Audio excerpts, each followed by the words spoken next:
Thank you and good afternoon. After we get after our first question, here's how I'm going to summarize it.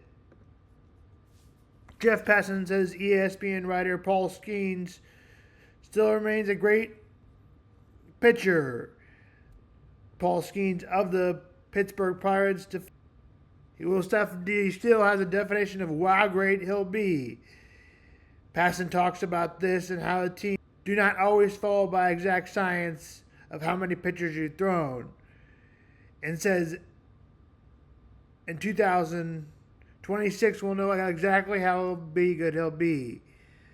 They won't be throwing out, Passan says they won't be throwing out Kerry Wood and Mark Pryor like they did for 120 pitches, but also says there's not a direct science to that. And as far as Dylan Case throwing his no-hitter on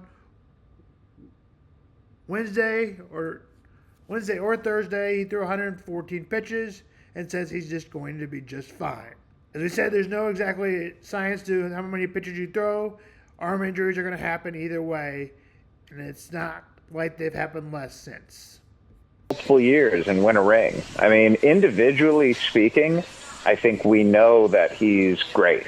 And I don't think it's too early in his career to say that. What he is capable of doing with the baseball fits the definition of greatness and the consistency with which he's done it so far. But then it's like, hey, Passan, you dingbat, 12 games does not equal consistency. And that's a totally fair argument. So first I want to see him finish this season healthy, Seren.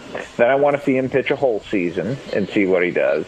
And then at that point, after the 2025 season, I think we'll have a much better idea of just how good PaulP Skenes could actually be. Right now, he is like the ball of clay that has started to be molded into like some perfect a perfect bowl. Will that clay get wobbly? Will it crack? Like, that's what the next year and a half plus I think are going to determine.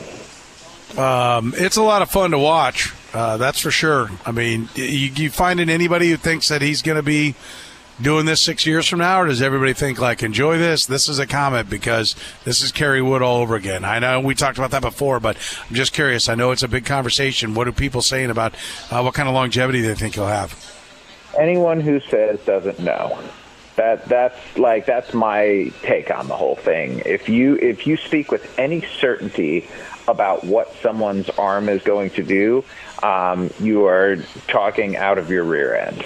And I think you can look at all of the characteristics, the fact that especially he throws with immense velocity, and say, yeah, he is in danger. But we don't know certain things about him. We don't know under the skin what his tissue looks like. We don't know the force that he's generating every time he throws a pitch.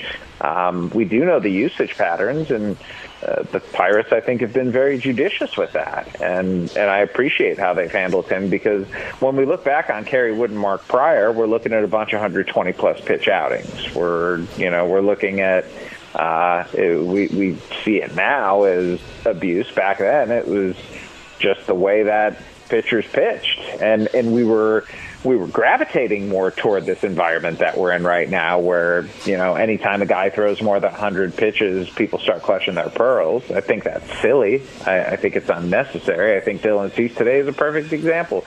Threw 114 pitches. He's probably going to be just fine. And I don't think we're going to see any wear in his next start. And if we do, I'm not sure that it's going to be specifically related to the fact that he threw over 100 pitches or was pushing up toward that 120-pitch threshold that right now, unless you're going for a no-hitter, absolutely no one goes toward. And it's just a continuation of the industry's tack, which is that if we don't know, we're going to stick with less.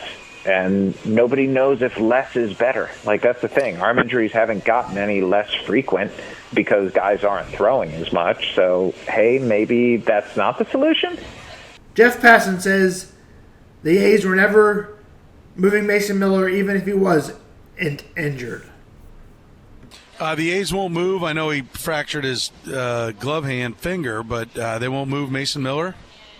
No, they were not planning on doing that anyway. Why? And what are they thinking?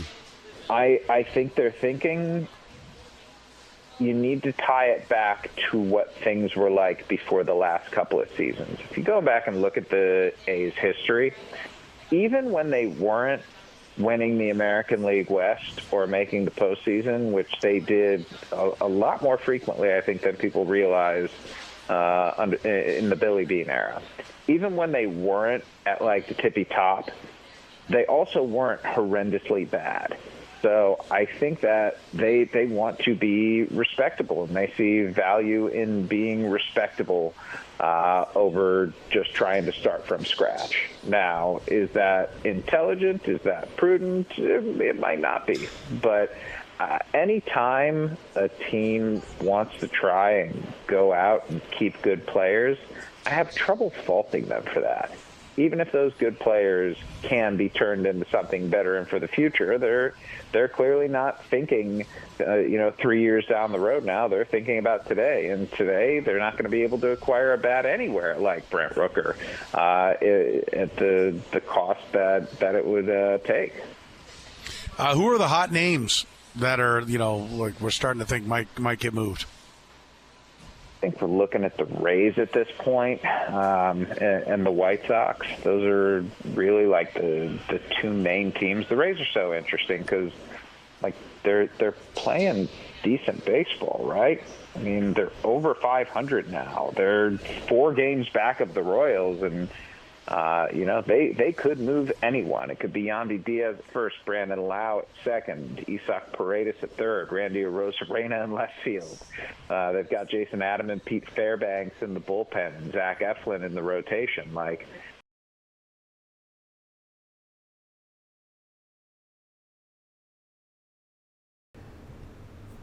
They would look at it as a prime market and a prime time to get players traded and get unique players in this market, as many teams are not out of the playoffs yet and are playing like they're still in the race.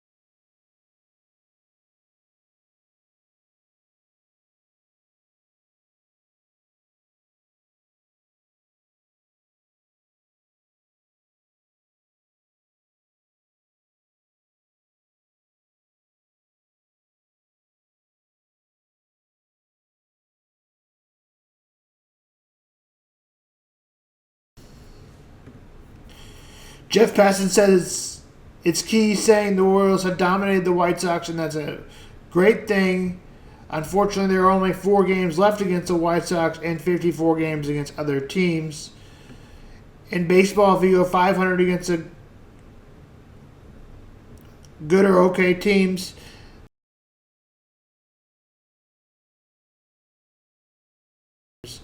you'll be in good shape. The Royals are 9-1 against the White Sox and only have 3 left.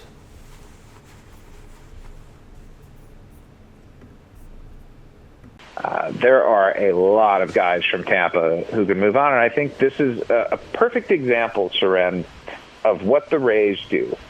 They see opportunity, and they do not let it pass them by, because it is very rare to have a year like this where so few teams are selling. And, well, it's here. And the Rays clearly are not in a prime position to be a playoff team this year. They're one of those kind of fringy on-the-cusp teams. And, I'm not sure that the projections suggest that they're going to be a playoff team at the end of the day. So they look at it in a pretty binary way. If we're not going to be a playoff team, or if the likelihood is we aren't going to be a playoff team, then why wouldn't we turn around and maximize this market that is so in our favor?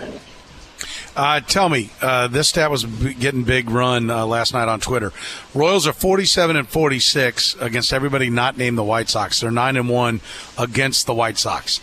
Is there any meaning in that, or is that just like a cute little stat? yeah, there's meaning in it, that they're kicking the crap out of the White Sox and taking advantage of a really bad team when they have the opportunity. And isn't that what every season is, more or less? You try and play like 500 baseball and then just beat up on bad teams. Yes. I see.